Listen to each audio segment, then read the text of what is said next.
essa verdadeira festa de luz, que é a nossa vinda à casa espírita. É um momento muito especial, porque aqui temos as nossas energias renovadas. Aquilo de pesado, de negativo que acumulamos durante a semana, na vinda à casa espírita, é transformado. Recebemos um verdadeiro banho de positividade. Espíritos bondosos que dirigem essa casa, aqui se encontram num trabalho especial a nosso favor. Somos tremendamente ajudados quando, com disciplina e regularidade, escolhemos implementar em nossa agenda de compromissos semanais a vinda à casa espírita. Não é um compromisso social, é um compromisso com a nossa saúde espiritual. Somos socorridos, ajudados, orientados.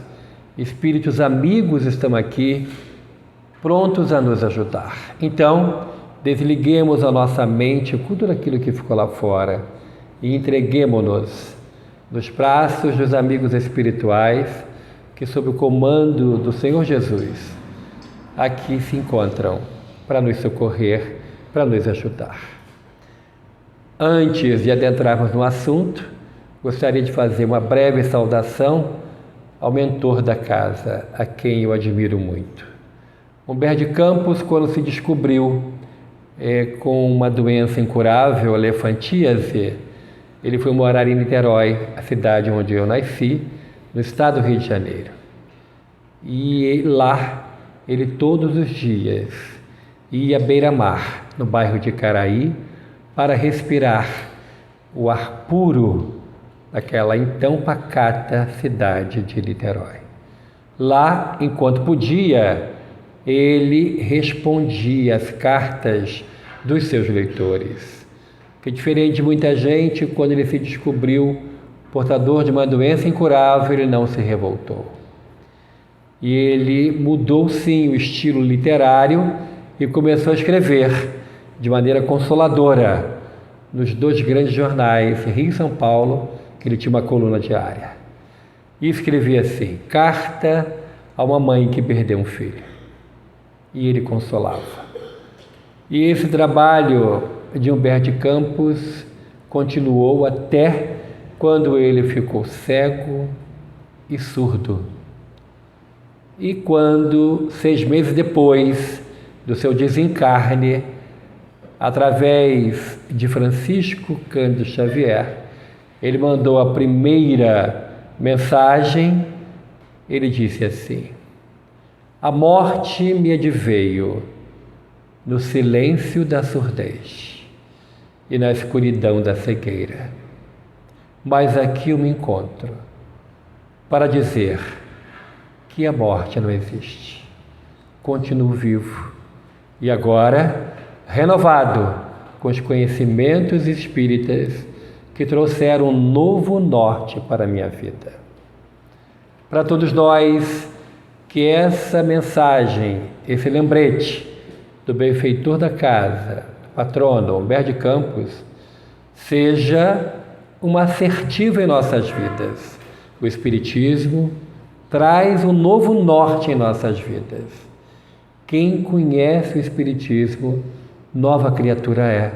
Parafraseando Paulo de Tarso, que nos ensina: quem conhece Jesus, nova criatura é. Aproveitemos bem esses momentos que passamos aqui. O ar aqui é balsâmico, terapêutico. Vamos nos entregar ao tratamento que nos é oferecido na noite pelos queridos benfeitores dessa casa quase secular. Que Deus abençoe esse nosso trabalho da noite. Maria, Mãe de Jesus, é o nosso tema e é baseado no livro homônimo de Ivone Pereira e Chico Xavier. Contém escritos ou depoimentos de Chico e de Dona Ivone Pereira. E nós começamos com o professor Allan Kardec, na escala espírita, na questão número 100. E eu peço licença para ler. A classificação dos espíritos funda-se no seu grau de desenvolvimento, nas qualidades por eles adquiridas e nas imperfeições de que ainda não se livraram. Os espíritos admitem, geralmente, 3 categorias principais ou 3 grandes divisões. Já vamos à dos espíritos superiores. Reúne a ciência, a sabedoria e a bondade. Sua linguagem, que só transpira benevolência, é sempre digna, elevada e frequentemente sublime. Sua superioridade os torna, mais que os outros, aptos a nos proporcionar as mais justas noções sobre as coisas do mundo incorpóreo, dentro dos limites do que nos é dado conhecer. Comunicam-se voluntariamente com os que procuram de boa fé a verdade e cujas almas estejam bastante libertas dos liames terrenos para compreendê-la. Mas afastam-se dos que são movidos apenas pela curiosidade, ou que, pela influência da matéria, desviam-se da prática do bem. Quando, por exceção, encarnam na Terra, é para cumprir uma missão de progresso, e então nos oferecem o tipo de perfeição a que a humanidade pode aspirar nesse mundo. Quem é Maria de Nazaré? É um dos espíritos mais puros que foram dados à humanidade conhecer. Fiel a Deus, Maria não quer ser idolatrada, ou seja, não deseja que a vejamos como um ídolo que o tempo logo destrói. Solicita que a consideremos como criatura de Deus, cooperadora de Jesus, na edificação do seu reino, que está sendo construído no coração humano, e que trabalhemos com ela na tarefa de amor, que é a nossa redenção e a dos nossos irmãos de humanidade. Trabalho a ser feito palavra a palavra, pensamento a pensamento, emoção a emoção, principalmente prece a prece. Isso consta na página 13 do citado livro. E aqui, nós continuando, começamos agora a fazer um passeio pelo Evangelho, quando existem citações sobre Maria de Nazaré. A primeira é quando ela, que era uma mulher muito ciosa da religião, ainda jovenzinha, recebe no seu quarto, enquanto orava, a visita de um anjo. Um anjo que anuncia que ela seria a mãe do Redentor, a mãe do Messias. O Messias estava sendo esperado pelos judeus já há muito tempo. 5 profetas do Antigo Testamento anunciavam a chegada do Messias. E para os judeus da época de Maria, o Messias seria aquele que iria libertar Israel do jugo romano, iria expulsar, montado em um cavalo com uma espada a punho, os invasores romanos. Mas a tarefa de Jesus era muito maior. A libertação nossa, da ignorância do não saber, trazendo para nós as notícias da boa nova do reino dos céus. E o anjo diz para ela: alegra-te, ó cheia de graça, o Senhor está contigo. Está em Lucas 1:28. Diferente de muitos de nós, ela não se espantou com a visita de um espírito superior. Se fosse comigo, eu corria até Tainhas, distrito lá de São Francisco de Paula, porque um anjo no meu quarto, brilhando, uma luz pura, falar comigo, alguma coisa eu aprontei. Mas, na verdade, ele veio anunciar que ela seria mãe do Salvador. E ela diz que sim. Aceita a missão e diz: faça-se em mim segundo a vontade do meu Senhor. Diante do sim de Maria, a porta da fé abriu-se diante de nossos olhos, indicando o caminho, a verdade e a vida, que é Jesus. No 3º dia, houve um casamento em Caná da Galileia. A mãe de Jesus estava ali, Jesus e seus discípulos também haviam sido convidados para o casamento. Tendo acabado o vinho, a mãe de Jesus lhe disse: eles não têm mais vinho. Respondeu Jesus: que temos nós em comum, Senhora? A minha hora ainda não chegou. Sua mãe disse aos serviçais: faça tudo o que ele mandar. Em João 2, 11. Maria sabia quem era o seu filho, mas o messianato de Jesus durou 3 anos, dos 30 aos 33. E ele sabia da hora, mas ela se apiedou daquele povo que estava alegremente comemorando um casamento. O casamento dos judeus naquela época eram 3 dias e 3 noites de festa. E aquele momento, Jesus, atendendo a sua mãe, fala com que os garçons encham talhas de pedra de água. Pede para um dos garçons tirar um pouco do líquido, leva até o chefe de cerimônias, que prova e diz assim: esse povo é estranho. Todo mundo usa o melhor vinho no início da festa. Eles deixaram para o final. Jesus, manipulando fluidos, usando do seu pensamento e vontade, deu sabor de vinho àquela água. E aquele momento marcou o início do seu trabalho dentre nós. O mandamento de Maria é: faça tudo o que ele mandar. E o que Jesus nos manda? Amar a Deus sobre todas as coisas, com toda a força do teu coração, com todo o teu entendimento. Eis o primeiro mandamento. E o segundo é semelhante ao primeiro: amarás ao próximo como a si mesmo. O mandamento de Maria, então, é porque nós façamos tudo aquilo que Jesus mandou. Simeão era um sacerdote, estava a serviço da religião no templo de Jerusalém. Maria e José, cumprindo com a lei judaica, levou o menino recém-nascido para o ritual da apresentação e da circuncisão. O nosso querido Simeão, sacerdote, médium, ele havia pedido ao Senhor nosso Deus que ele queria muito ver, ainda naquela existência, o Messias. Era um sonho que ele acalentava. Ele já idoso, quando ele recebeu em seu colo o menino Jesus. E quando os seus olhos se encontraram com os olhos de Jesus, ele mediunicamente foi informado que era o Messias. Ele leva o menino pequeno até o altar, cumpre com todo o ritual judaico e, antes de devolver o menino à mãe, baixinho ele fala: como irás construir o reino de Deus? O seu pai é um carpinteiro, a sua mãe não tem dinheiro. Aonde irás construir o reino de Deus? O pequenino bebê levanta a sua mãozinha e bate no peito de Simeão. O reino de Deus está dentro de vós, disse-nos Jesus mais na frente.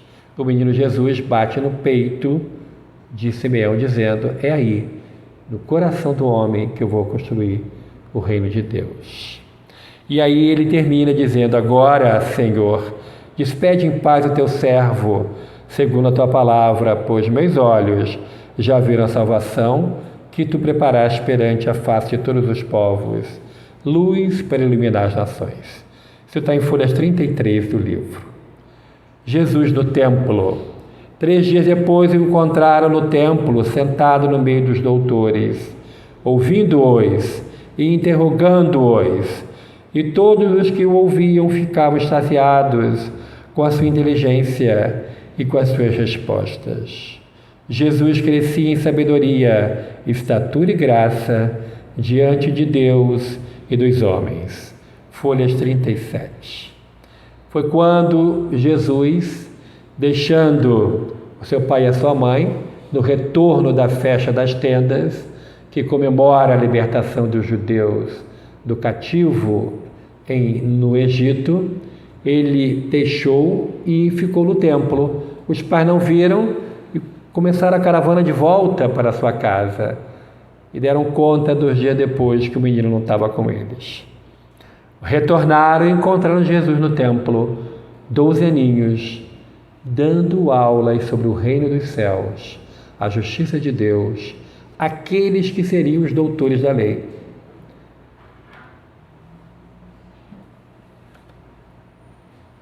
No Calvário, retiraram o corpo de Jesus da cruz, enquanto uma tempestade imensa jogava Jerusalém na escuridão no meio da tarde. Maria pede para os guardas colocarem o corpo em seu colo. Isso está em folha 52. Naquele momento, à beira da cruz, Maria de Nazaré, sentada em uma pedra, olhava todo aquele cenário. Às 3 horas, o tempo fechou, escureceu e uma tempestade violenta caiu sobre Jerusalém. Ela continuou sentada. Ao seu lado, Maria de Magdala, ela viu que o corpo morreu. E ela pede para os guardas o corpo. Colocaram-no no colo da mãe. E a mãe, aquele momento de ter o seu filho no corpo, aquela imagem inspirou Michelangelo para esculpir no mármore, a estátua La Pietà, que significa piedade. Maria de Magdala, vendo aquela cena, fala para Maria de Nazaré: deixe levar, ele morreu. Ela docemente olha para Maria de Magdala e diz: não, meu filho não morreu. Ele disse que voltará no 3º dia. Todos calam. No 3º dia, Maria de Magdala vai à sepultura para passar óleo, segundo a tradição dos judeus, no corpo de Jesus. Não encontra o corpo, o lençol está sobre a mesa mortuária e vê um homem e pergunta: aonde puseram o corpo do meu Senhor? E aquele homem, aquela pessoa que fosse jardineiro, diz: Maria. Aquela voz, ela reconheceria em qualquer canto do universo, era Jesus. Ela se impressiona e ele diz: vá aos nossos amigos e diga que eu estou vivo. Ela sai correndo. Os apóstolos estavam presos em uma casa porque os romanos queriam prendê-los. Ela entra, diz o que viu e Pedro diz: basta, Maria. Ele gostava de você, mas nós não. Nós sabemos que você é uma mulher da vida. Afaste-se de nós. Ela fica triste, mas lá atrás uma voz autorizada se levanta: minha filha, conta de novo o que você viu. Era Maria de Nazaré. Maria de Magdala conta o que viu e a mãe de Jesus disse: eu creio, o meu filho está vivo, eu tenho certeza. A certeza da imortalidade, a certeza da comunicabilidade fez com que todos ali respeitassem Maria de Magdala, que a história registra como a 14ª apóstola. Mãe Santíssima. A sua choupana, a sua casinha, era então conhecida como o nome de Casa da Santíssima.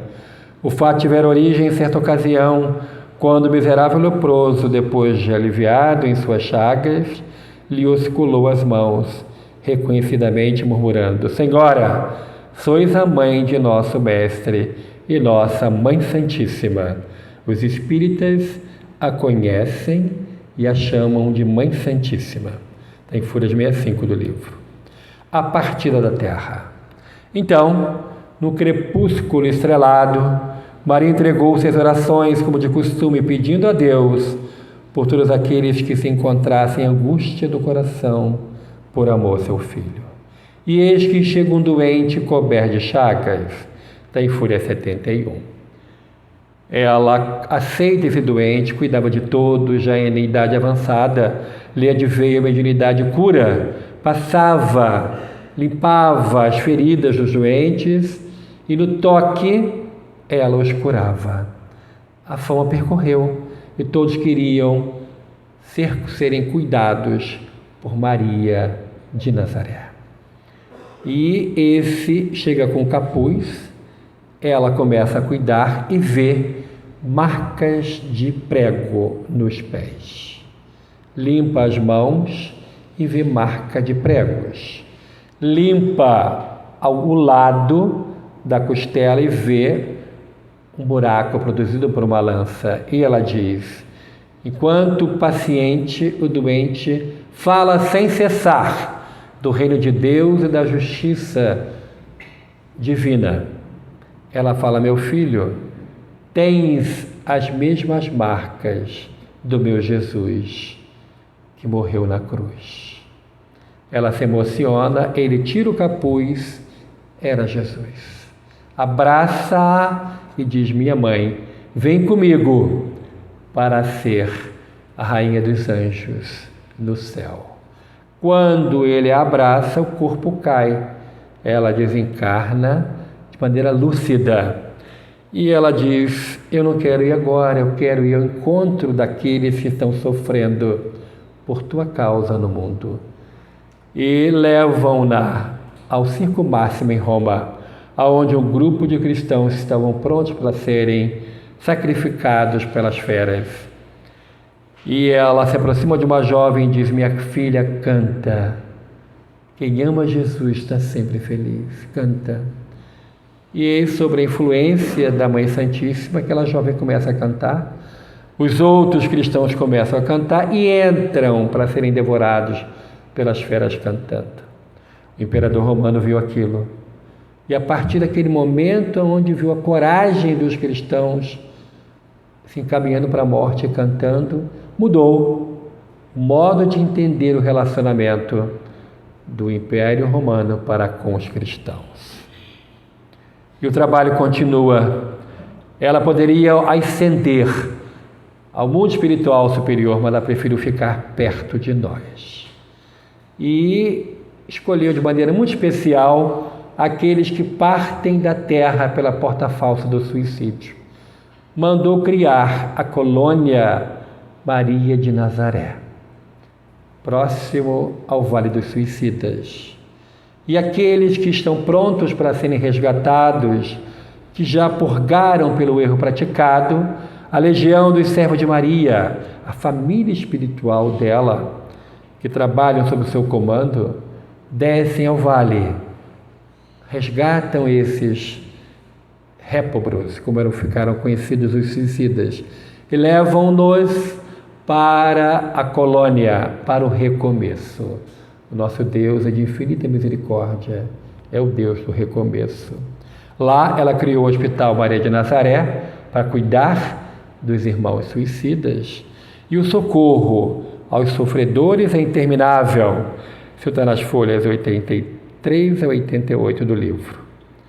Foi levado a Francisco Cândido Xavier, um retratista, um repórter perguntou: podes descrever, ditar um retrato falado sobre Maria de Nazaré? E ele disse: posso tentar. E começou a descrever aquilo que ele via. E o retratista fez aquilo que ele ditou. Chico apresentou a Emmanuel o retrato e perguntou: o que achas? E Emmanuel disse: parece muito. Então, para nós espíritas, é essa jovem, os olhos profundamente pacificadores, é a mãe querida que cuida de todos nós, socorre aos aflitos, trabalha incessantemente em nosso favor. Nós temos, todos nós, as nossas dores íntimas, dores inconfessáveis. Conhecemos criaturas que estão passando nesse momento por processos de sofrimento. Então eu proponho, para finalizar o nosso trabalho, que façamos um momento de meditação. Vamos ouvir uma música, que eu recebi a letra, mediunicamente ditada por João Cabete, que viveu até a década de 80 no estado do Rio de Janeiro e ditou muitas músicas, escreveu, autor de muitas músicas espíritas, e ditou essa música Mãe do Mundo, com a qual nós vamos encerrar o nosso trabalho da noite.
Eu peço à Mãe Santíssima que abençoe a sua vida, a sua família, o seu lar, aos doentes que você conhece, àqueles que estão em sofrimento, que ela possa amenizar a dor daqueles que estão passando por provas difíceis. Rogo a ela que abençoe o seu ano novo, abençoe essa casa que há tantos anos espalha a luz que liberta, que é a doutrina espírita, tanta gente que vem aqui, que possa abençoar os seus tarefeiros, diretores, voluntários, ao povo que aqui vem, em busca de um consolo. Deus nos abençoe, muito obrigado, muita paz a todos.